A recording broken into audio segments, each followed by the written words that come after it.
Hello, JKC online students. Welcome to Postmortem Series. JKC आपके लिए postmortem series every year sponsor करते हैं। हर एक साल के पेपर के बाद हम लोग ये सीरीज डिस्कस कर रहे हैं आजकल, और मैंने देखा है ये सीरीज का बेनिफिट स्टूडेंट्स को बहुत ही ज़्यादा होता है। ये सीरीज में हम लोग जो मेरा पेपर न्यू पोर्शन वाइज जो पेपर 4 है उसका पार्ट सेकेंड हम लोग डिस्कस करेंगे। एफएम फाइनेंशियल मैनेजमेंट जो 40 मार्क्स का वेटेड रखता था हमारे पेपर में, जो last latest paper as per new syllabus wise right CS executive December 2023 exam है, वो हम लोग डिस्कस करना चालू करेंगे। ये पेपर में one of the easy part था, मैं I can say FM as पर चैप्टर वाइज मॉड्यूल वाइज हमारे पास बहुत सारे चैप्टर्स थे, बट वो लोग ने दो ही क्वेश्चंस दिए थे। 120 marks working capital and second 20 marks में 5 मार्क्स ब्रेकअप और उसके साथ थियोरी ऑप्शंस। थियोरी अगर आप मॉड्यूल वाला पढ़ोगे तो one of the best theory था, सबसे सिंपलेस्ट थियोरी जो normal basic theory marking wise हमारी आती है वो। तो हम लोग यहाँ पे डिस्कस करेंगे। दो ही क्वेश्चंस है, दो ही पार्ट है 20 मार्क्स के लिए, तो वो डिस्कशन होगा राइट। चलो पेपर वाइज जाते हैं। पेपर देखो, पार्ट सेकेंड, जो पार्ट सेकेंड था, पार्ट 1 आपका कॉर्पोरेट अकाउंट था जिसको 4 पार्ट्स में था, और ये पार्ट सेकेंड एफएम है जिसका क्वेश्चन 5 से स्टार्ट हो रहा है। फर्स्ट जो पेपर क्वेश्चन आया था 20 मार्क्स का is a normal working capital, जो हमारे मॉड्यूल में भी ये सम था, अपने जेकेसी के टेक्स्ट बुक में भी ये सम था, यही पैटर्न का एक सम है। बट इसमें एक पार्ट आंसर में अजम्पशन बेस्ड था जो वो लोग ने मेंशन नहीं था, तो वो हम लोग डिस्कस करेंगे। और ये चैप्टर था बाय द वे तुम्हारा वर्किंग कैपिटल का। वर्किंग कैपिटल तो वो लोग ने ब्रेकअप कैसे दिया है वर्किंग कैपिटल में, 10 marks 5 marks 5 marks. Working capital requirement of working capital 10 marks. Forecast PNL, पता है हमारे टेक्स्ट बुक जेकेसी के टेक्स्ट बुक में एक सम है जिसमें हम लोग ने किया हुआ है ये फोरकास्ट पीएनएल और forecast balance sheet, estimated balance sheet, ये दोनों हमें तीनों बनाना था। 10 5 5 मार्क्स। बेस्ट सम था, इजी सम। पढ़ता हूँ जरा ध्यान देना। XYZ limited is a company manufacture standardise right generalize the segment they deal is a more or less oligopolistic kind of market which mediocre market potential। अभी आप देखोगे तो ये सारे वर्ड उन लोगों ने कंफ्यूज करने के लिए दिया हुआ है। अंडरस्टूड। आपको नॉर्मली यूनिट बनाने के लिए तो ऊपर देखो पैराग्राफ में बहुत कुछ ऐसे लिख के दिया है कि हम लोग कंफ्यूज हो जाए। The demand of the product have been very in the past, but owing increase the economic level of middle class in India. The board director confidence of the brighter day in future, means future bright है company का। On 1st April 2023, the board director of the company is know the amount of working capital। तो यहाँ से आपको पता चलेगा कि working capital का chapter है। Required to meet the plan level of the operation during the year 23-24। Following details have been provided. Issue of shares 2 crore, 12% 10% debenture 50 lakhs। तो आपको पता है ना 50 lakhs पे आपका 10% क्या आएगा, इंटरेस्ट। 5 लाख इंटरेस्ट, ये जो 10% है वो। Fix assets on 1st April 2023 1 crore 25 lakhs। Now production and sales during the year 23-24 is expected to average 500 unit per month। इसको हाईलाइट करना है, पर मंथ। बस हमेशा पता है ना जो कॉस्ट होता है पर एनम होना चाहिए, ये पर मंथ था, तो 500 इंटू 12 आपको पर एनम 6000 यूनिट लेना है। तो जब भी ऐसे सम आते हैं आपको बराबर से ध्यान से अच्छे से केयर लेके पढ़ना है। आप देखो ऊपर वाला जो सब पार्ट था वो तो जस्ट समझने के लिए था, वो कोई यूज ही नहीं था। अंडरस्टूड। तुम्हारा मेन जो पार्ट है वो नीचे है, जो यहाँ से तुम्हारा स्टार्ट हो रहा है यूनिट वाइज से right, estimated of working capital के लिए। Now during the previous year the ratio of cost to selling will be are most likely to be maintained in current year as well, whereas raw materials 60%, direct wages 10%, overheads 20%। ये chapter में only overheads considered as a factory overheads, तो 60 10 and 20। Following additional information has been provided in this regard. First, Raw material and component are expected to remain in store for average of period of 2 months before issue to assembling and production. तो ये raw material का duration है estimated by that time 2 months. Now each unit of product is expected to process 15 days. अब ये सब में एक और एक पॉइंट था, कोई days, कोई week, कोई month, ऐसा मिक्स किया हुआ है वो लोग ने. और नीचे यहाँ पे देखो लिखा है 1 year is equals to 360 days और 52 वीक्स. तो उसका मतलब इनडायरेक्टली ये है, जो मंथ है वो मंथ में लेना है, जो डेज है वो 360 डेज वाइज करना है, एंड जो वीक है वो 52 वीक्स में कन्वर्ट कर देना है, रखना है. अंडरस्टूड. तो आप बेस्ट है मंथ डेज वीक उसके अकॉर्डिंगली ले लेना. नाउ 15 डेज, तो लाइक आप जब भी करोगे तो 15 upon 360 fair. Finished goods are average 1 month before dispatching to customer. 1 month तो 1/12. Supplier of raw material, supplier कौन होता है? Creditors, 1.5 months, right. Now sale में 80% sale are on credit, but credit extend customer is 2 months and average collection period is 75 days. तो देखो 80% sale are on credit to extend the credit to customer 2 months. कितना months दिया है? 2 months. और average collection period debtors का कितना है? 75 days. तो अगर आप देखोगे 2 months, तो 2 इंटू 2 में डेज देखोगे तो 60 60 30 30 60, बट ऑल एंड एवरेज आपका कलेक्शन होता है 75 डेज. तो आपको लेना कितना है? 75 डेज लेना है. Understood. On an average over is 2 weeks are outstanding. तो ये वीक्स में दिया है, 2 weeks is outstanding. Selling price per unit 5000. तो आपको यूनिट 6000 इंटू 5000 लेना है पर यूनिट. तो आपका टोटल सेल्स 3 करोड़ रुपीज होगा. एंड देन वो टेबल हम लोग जो बनाते हैं रेवेन्यू स्टेटमेंट, तो इसमें direct material, direct labour, overheads and all you should consider on sales. Then sundry debtors is valued at cash cost. देखो यहाँ पे कैश कॉस्ट बेसिस बोला है, तो उसका मतलब debtors calculate on cost. Normally मैंने सम कराता हूँ तभी बोलता हूँ debtors are valued at sales. Alternatively, they can be valued at cost. If nothing is there, तो choice is yours and you can write assumption. If they mention, तो फिर तुम्हारा नहीं चलेगा, वो जो बोला है वही करना है. Understood? और बेटर होता है ऐसे सब चैप्टर में अगर वो मेंशन कर दे तो. Entire ORS cost is assumed to be cash cost. वही अभी पूरा पिक्चर ही कैश कॉस्ट पे ही होगा. Understood? 1 year.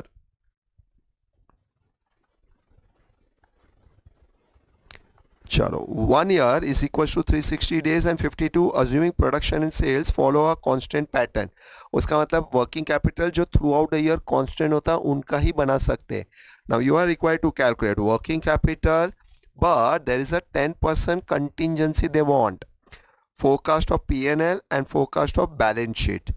Easy, right. अभी यहाँ पे ना कैश के लिए कोई डिटेल नहीं दिया है, कंटिजेंसी दिया है, तो वो contingency we have to consider as a cash.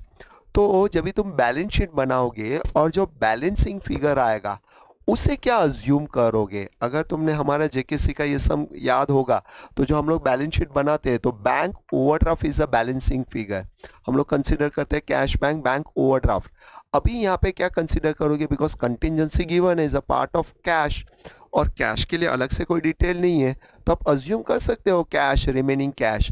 But हमने ये सब में कंसिडर किया है previous PNL, past PNL consider किया है. तो अब वो अगर कंसिडर अजम्पशन अलग करोगे तो आपका चेंज होगा. अंडरस्टूड? ठीक है. चलो अभी एफएम का सजेशन आंसर हम लोग डिस्कस करते हैं. राइट. आप ये देख लो यहाँ पे रिकॉर्डेड लेक्चर्स आपको न्यू सिलेबस का आपको ऑनलाइन पोर्टल पे भी मिल जाएगा. हमारा जेकेसी का दोनों module, right, Hindi English mix और इंडिविजुअल सब्जेक्ट भी ले सकते हो या पूरा कॉम्बो भी ले सकते हो. उनका fee structure and everything is given. Understood? Right. अच्छा, इसके लिए आपको अगर कांटेक्ट करना है तो देयर इज़ अ नंबर जो आप कांटेक्ट कर सकते हो. चलो इसका एनालिसिस, मार्क्स का एनालिसिस. तो अगेन एनालिसिस इस पैटर्न पे है. जेकेसी टेक्स्ट बुक के चैप्टर, आईसीएसई मॉड्यूल में क्या है चैप्टर, और मार्क्स का वेटेड कितना है। तो पहले introduction to financial management 5 marks, उसमें से प्योर थियोरी पूछा था वो लोग ने। लेवरेजेस जो हमारा चैप्टर है 0 मार्क्स के लिए आया था ये टाइम। कैपिटल स्ट्रक्चर हमने 2 पार्ट में डिवाइड किया है, एक एक्सक्लूडिंग कैपिटल स्ट्रक्चर थियोरी और एक थियोरी। तो थियोरी से आया था, प्रैक्टिकल से नहीं आया था। Understood, 0 marks. Cost of capital पूछा था, डिविडेंड पॉलिसी था। ये जो वर्किंग कैपिटल एस्टिमेटेड है 20 मार्क्स, जो क्वेश्चन नंबर 1 हम लोग डिस्कस कर रहे हैं। Receiver management, inventory management, cash management 0, because working capital से 20 मार्क का एक क्वेश्चन आ गया था, तो ये सब 0। हो सकता था वो लोग ये पैटर्न कर सकते बच्चों, 10 मार्क का estimated of working capital and 5 marks का मे बी ईओक्यू या मे बी कैश मॉडल या कुछ, या मे बी रिसीवर मैनेजमेंट का small sum, they can divide. Understood, choice उनके पास बहुत है पेपर बनाने का। सिक्योरिटी एनालिसिस 5 मार्क्स का था, अच्छा सम। टाइम वैल्यू ऑफ मनी था, राइट, एंड इसका थियोरी था security analysis and time value of money. Capital budgeting only 5 marks, ठीक है। जो रिस्क वाला पार्ट था उसमें से नहीं था। कैपिटल बजटिंग हमने 2 पार्ट में डिवाइड कर दिया है, एक नॉर्मल और एक रिस्क एनालिसिस। मॉड्यूल में तो ये एक ही कंसिडर होता है। अंडरस्टूड, एंड मार्जिनल कॉस्टिंग जो लास्ट का लोग ने नाम दिया है, operational approach to financial decision is a normal marginal costing, जिसका 5 मार्क्स का था। टोटल 60 मार्क्स का विथ ऑप्शन, बिकॉज और 40 मार्क्स अटेम्प्ट करना था। जो क्वेश्चन सेकेंड था उसमें 2 ऑप्शन दिया था, आइदर वन, एक थियोरी और एक प्रैक्टिकल। तो प्रैक्टिकल मच बेटर था, तो ये विथ ऑप्शन 60 मार्क्स होता है। चलो सजेस्टेड आंसर में फर्स्ट 500 इंटू 12 आपको 6000 पर एनम लेना है, जो फोरकास्ट रेवेन्यू स्टेटमेंट बनाते वो। टोटल सीपीयू 5000 सेलिंग प्राइस दिया है, तो total 3 crore sales minus cost of good sold, तो रॉ मटेरियल कंज्यूम वही परचेज अज्यूम करना है। That percentage is given 60% I think so sale का। तो 3 करोड़ का 60% इज 1 करोड़ 80 लैक्स। फिर ये गिवन था 10, ये 20, टोटल एंड जीपी। इजी, ये सब डेटा चाहिए। और कैश कॉस्ट कंसेप्ट है, तो main focus on cost, like raw material का कॉस्ट, डायरेक्ट वेजेस का कॉस्ट, ओवरहेड्स का cost. Now statement of working capital, requirement of working capital, particulars, period, working amount. तो मैंने एक साथ ही कवर अप कर लिया, आप वर्किंग नोट अलग से करके भी लिख सकते हो। एक साथ बेटर होता है क्योंकि पेपर लेंदी होता है तो फास्ट कवर अप हो जाता है। अंडरस्टूड। नाउ करंट असेट्स में फर्स्ट स्टॉक ए रॉ मटेरियल 2 मंथ्स का ड्यूरेशन था, 1 करोड़ 80 लैक्स इंटू 2/12, तो कितना आता है 30 lakhs. Working progress 15 days mention था प्रोसेसिंग पीरियड। तो उसका रूल है वर्किंग कैपिटल में रॉ WIP में रॉ मटेरियल फुल लेना है, राइट। जो WIP है उसमें raw material we should consider full, but जो वेजेस एंड ओवरहेड्स है वी शुड कंसिडर 50%, हाफ। तो वो कैसे करना है, आपका ये जो दोनों अमाउंट है, ये दोनों अमाउंट, राइट, उसको हाफ कर देना है, लाइक 90 लैक्स का हाफ 45 लैक्स। तो raw material we should consider full, but overheads and wages half. तो ये करने के बाद आंसर आता है 9,37,500। देन फिनिश गुड्स, तो ये किस पे होगा, कॉस्ट ऑफ गुड्स, ये cost of goods produce and sold पे 2 करोड़ 70 लैक्स पे, राइट। ये 22 लाख 50। डेटर्स देखो, अभी डेटर्स में मंथ भी दिया था और डेज भी दिया था, बट कलेक्शन पीरियड तो डेटर्स कलेक्ट ही होता है डिले, तो वो हिसाब से आपको कंसिडर करना है। नाउ उसमें भी कैश कॉस्ट बोला है, कैश कॉस्ट, तो उसका मतलब आपको ये 2 करोड़ 70 लेना है, नॉट अ सेल। उसमें भी वो लोग ने लिखा था कि 80%, देखो क्वेश्चन में मेंशन था बच्चों, 80% क्रेडिट है, तो बचा हुआ कैश, राइट। तो 80% क्रेडिट है, तो आपको 2 करोड़ 70 पे 80% for 75 days, 75 upon 360 gives you 45 lakhs. ये आ गया हमारा अमाउंट, राइट। ये टोटल करंट एसेट्स से minus current liability creditors 1.5 months on raw material पे। ओ आउटस्टैंडिंग ओवरहेड्स 2 वीक्स, तो आउटस्टैंडिंग ओवरहेड्स दे मेंशन, तो कितने हैं 60 लैक्स पे हो जाएगा। वेजेस के लिए कोई ड्यूरेशन नहीं दिया है, तो overheads we should consider this only 60 lakhs, right. 2/52 ये फिगर आ गया। B part, A minus B gives you gross working capital because contingency given है 10% contingency on this figure add करने के बाद तुम्हारा जो estimated of working capital final answer ये है. फेयर, ये कितने मार्क्स का था? 10. 5 मार्क्स का क्या था? Forecasting PNL. ये बनाने के दो तरीके पीएनएल को, आप या तो जीपी फाइंड आउट करके कैरी फॉरवर्ड करके नेट प्रॉफिट ढूंढना है, या आप डायरेक्ट नेट प्रॉफिट कर दो. सजेशन है मेरा बच्चों, पेपर लेंदी होता है, that's why direct net profit much better. ये कहाँ से बनता है? जो हमने ऊपर रेवेन्यू स्टेटमेंट बनाया था वहां से सेल मटीरियल, जो हमारा 1 करोड़ 80 मटीरियल हमने रेवेन्यू स्टेटमेंट में यूज किया है. Wages, overheads, debenture, interest forecast PNL में कंसिडर करना है आपको 5 lakhs, and then your balancing figure will be net profit. Understood? Balancing figure is a net profit. तो 3 करोड़ में से सब माइनस कर दो, 25 lakhs. नाउ बैलेंस शीट, तो ये जो नेट प्रॉफिट है वो बैलेंस शीट में रिजर्व एंड सरप्लस में पीएनएल कैरी फॉरवर्ड होगा. दैट्स वाई उसके बाद आप बैलेंस शीट प्रिपेयर कर सकते हो. शेयर कैपिटल क्वेश्चन में गिवन था. देखो ये सब ऊपर चीजें दिया था ना, वो उन्होंने उसके लिए दिया था. देखो ये शेयर कैपिटल, देखो issue shares, debenture, fix assets, right. चलो शेयर कैपिटल गिवन था 2 crore and debenture and fixed assets also given है. debenture 50 lakhs. creditors and outstanding overheads, ये कहाँ से कंसीडर करना है आपको? Statement requirement of working capital से जो हमने आंसर बनाया वहाँ से कैरी फॉरवर्ड होगा, is a part of current liability. Fix assets given है. करंट एसेट्स में स्टॉक में raw material, WIP, finish goods, you should add and right, या अलग अलग भी लिख सकते हो. Debtors, contingency as a consider as a cash. अभी यहाँ पे देखो इधर बैलेंसिंग आ रहा है, तो ये कुछ भी आप बैलेंसिंग अज्यूम कर सकते हो. अगर आपने कुछ भी अज्यूम किया है तो उसके हिसाब से आपका आंसर चेंज होगा. मैंने यहाँ पे कंसिडर कर दिया पीएनएल, उसका मतलब last year opening loss carry forward हुआ है. अब अगर लाइबिलिटी में होता तो भी ओपनिंग पीएनएल, वैसे ही लॉस मैंने कंसिडर कर दिया बिकॉज एसेट्स में PNL, opening is a loss. तो अभी ह्यूज अमाउंट था, इसको आप कैश एक बार ले सकते हो बिकॉज आपके वर्किंग कैपिटल में कैश ऑल्सो मिसिंग है.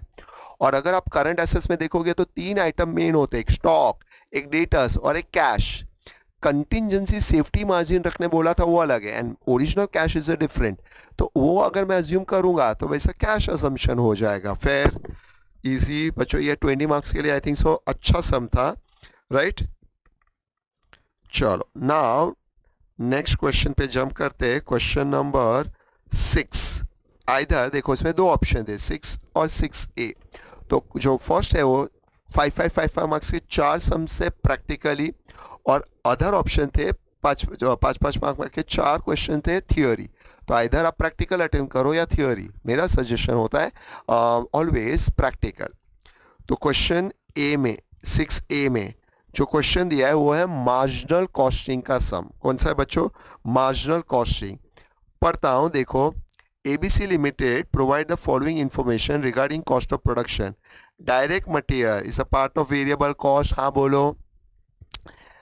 Direct wages is a part of variable cost. Variable factory overheads is variable but 25% of wages. Understood? Variable administrative overheads 10% on factory cost. ये भी variable. Variable selling is a 4 per unit. ये भी variable. Fix cost ₹8,000 बड़े प्यार से दिया है. Unit 1064 is a selling price, right. Main इसमें वेरिएबल कॉस्ट में वो लोग ने बहुत अच्छा घुमाया था कि लाइक फैक्ट्री कॉस्ट आपको पता होना चाहिए, थोड़ा बहुत कॉस्ट शीट का rule, right. Variable selling and distribution overheads बोला था 4 पर यूनिट वाइज. एंड ये अच्छा था. फाइंड आउट क्या बोला है? पीवी रेशियो C/S इन 200. ब्रेक इवन पॉइंट अभी मेंशन नहीं है कि यूनिट या रुपीस. अगर दोनों पॉसिबल है और मेंशन नहीं है तो बेटर है आप यूनिट रुपीस दोनों कर लो. Rupees always works but unit सब में क्वेश्चन डिपेंड्स ऑन क्वेश्चन, सब में दिया होना चाहिए. बट ये सब में यूनिट दिया है तो you can find out the unit basis also. Margin of safety ये भी पर यूनिट होता है और रुपीस मेंशन नहीं है तो यू कैन फाइंड आउट.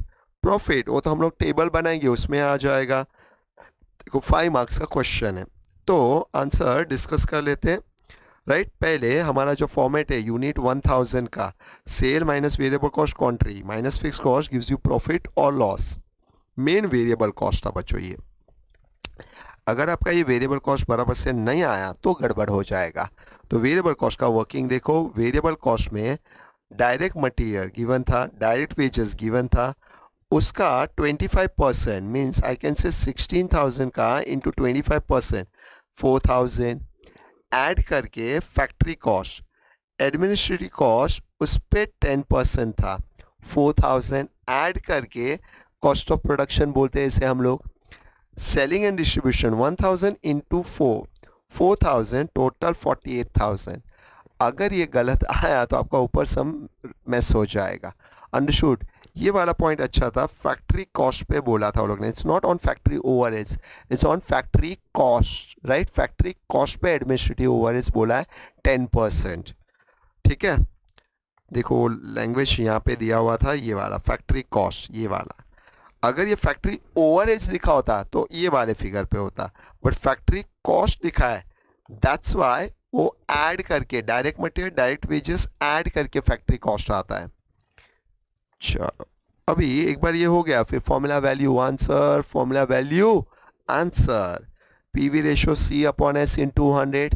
तो आप पर यूनिट बेसिस करो या rupees basis, answer same. Break even in units and rupees, understood. Break even wise profit या यूनिट या rupees, answer same. MOS in unit या इन रुपीस, आंसर सेम।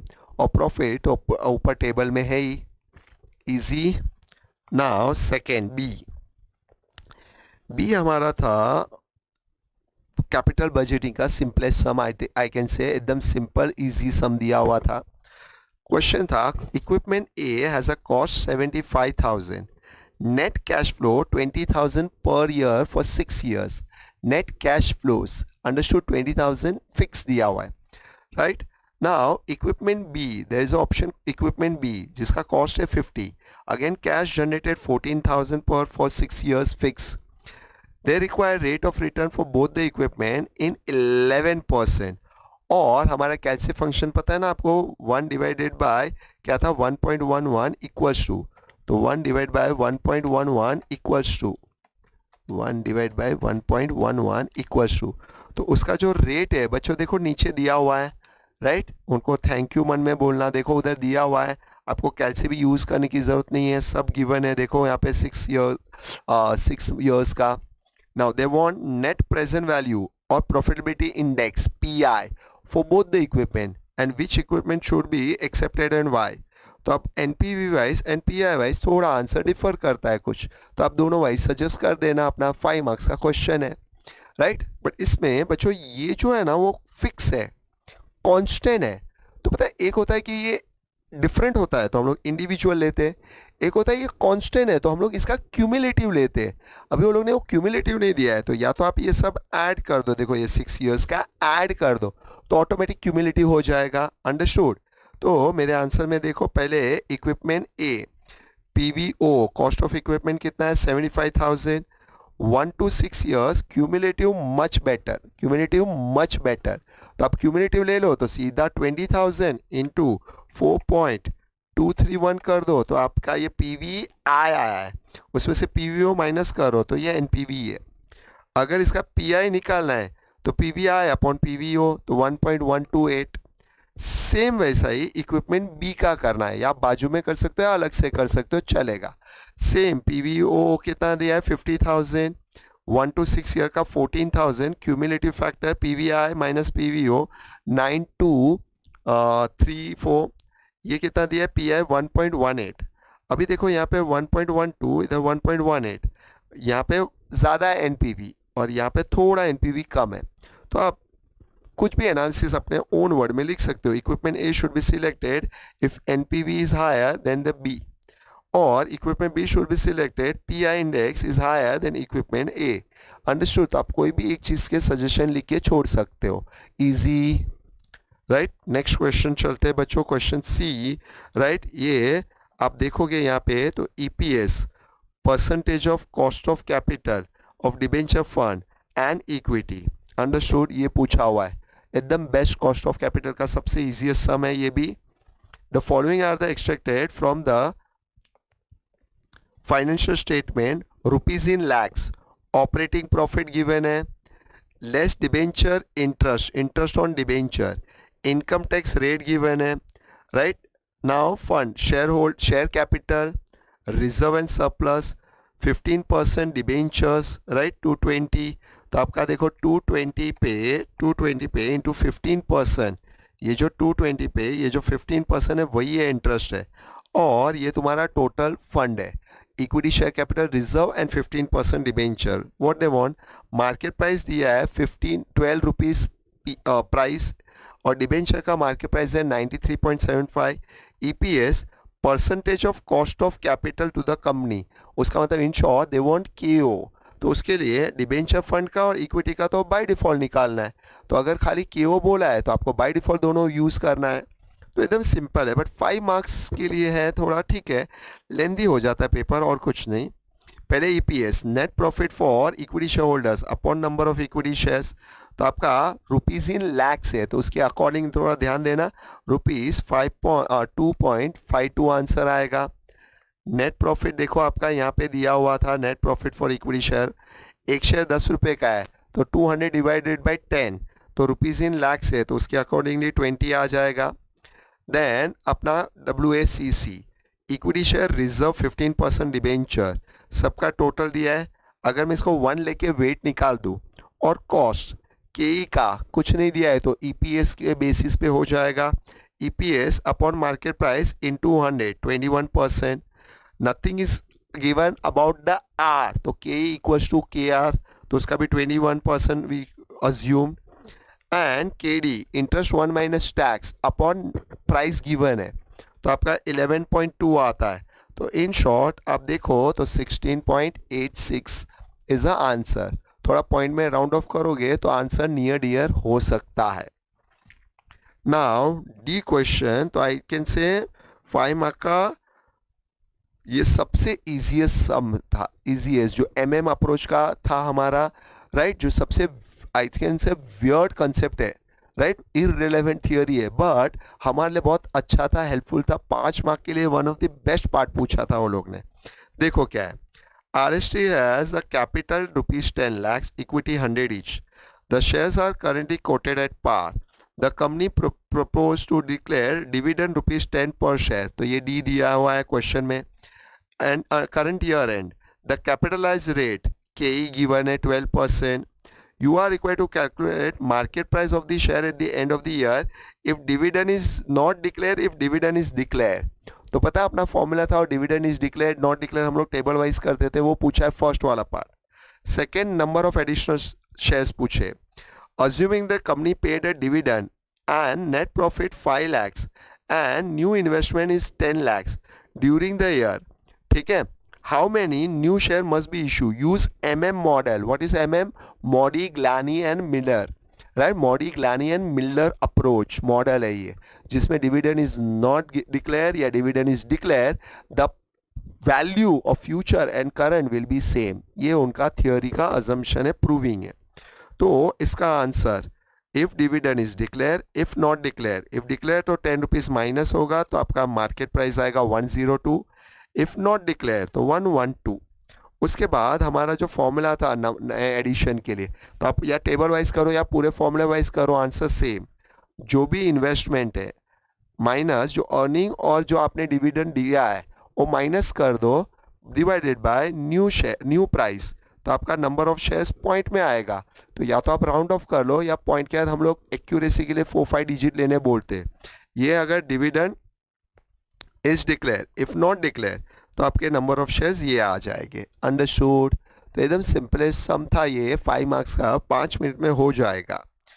ना इसका जो सेकेंड पार्ट था ना बच्चों, वो हार्ड कोर थियोरी पार्ट था, राइट।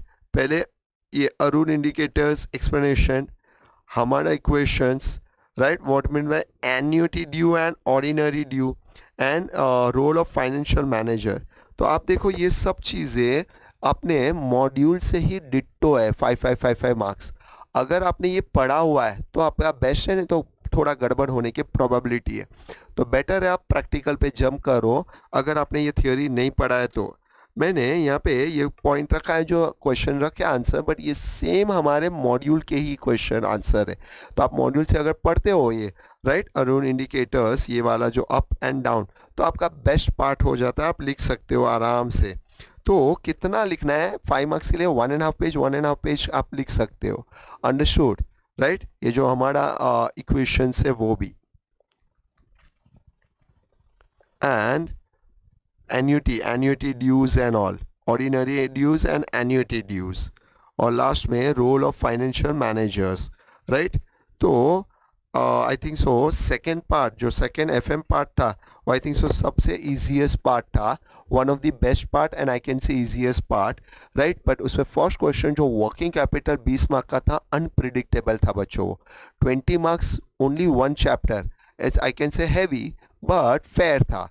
अगर तुमने प्रैक्टिस किया है, हमारी टेक्स्ट बुक के सम किए, तो ये जो सब सम थे यू कैन मैनेज इजीली, क्योंकि ये सारे कंसेप्ट और चैप्टर हमने कवर अप किया हमारे बुक में। तो आप ऑल एंड एवरेज देखोगे तो हमारे जेकेएससी के बुक से ही आपको सारे सम्स अवेलेबल हुए थे, एग्जाम में आए थे।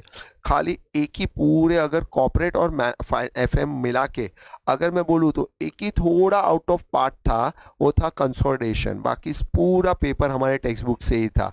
अंडरस्टूड बच्चों, राइट? ऑल द बेस्ट बच्चों, God bless you, take care. Hope so आप नेक्स्ट एग्ज़ाम में अच्छा करोगे। जो fresher first time June exam देंगे अटेम्प्ट, वो अपना बेस्ट देंगे, राइट? होप सो ये सीरीज़ आपको थोड़ा यूज़ में आएगी, काम में आएगी। अगर कोई बच्चे लोग ने ये अटेम्प्ट दिया है और क्लियर नहीं हुए, तो आप देखो आपने कहाँ पे गड़बड़ किया था, उस पैटर्न पे प्रैक्टिस करो अच्छे से। ओके बच्चों, take care, God bless you.